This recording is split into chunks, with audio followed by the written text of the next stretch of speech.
En bref, de lourdes pertes pour BNP Paribas au deuxième semestre cette année. Cette année, la banque a perdu 4,3 milliards d'euros.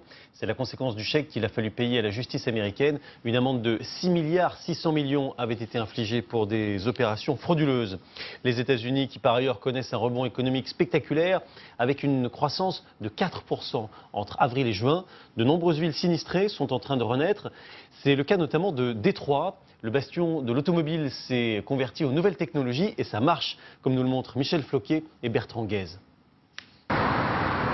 Détroit, la grande ville en faillite, relève la tête. Après être passé de 2 millions d'habitants à moins de 700 000, après avoir perdu une grande partie de son industrie, Détroit se réinvente. Une société créée par un milliardaire originaire de la ville rachète les immeubles un à un pour leur donner une nouvelle vie. Tous les bâtiments avec les toits orange, c'est les immeubles qu'on a achetés depuis 3 ans. Je crois vraiment que ça va être la transformation urbaine la plus radicale qu'on ait connue dans ce pays. Bruce Schwartz est le guide de ce nouveau Détroit.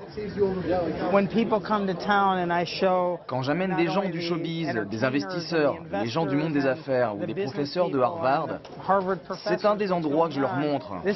Parce qu'on sent bien ici l'énergie et la créativité.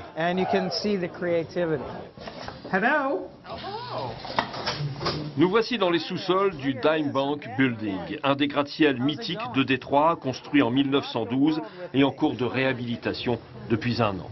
On a des espaces incroyables, on a des bâtiments qui ont une histoire. On veut garder ça intact et en même temps le rendre actuel.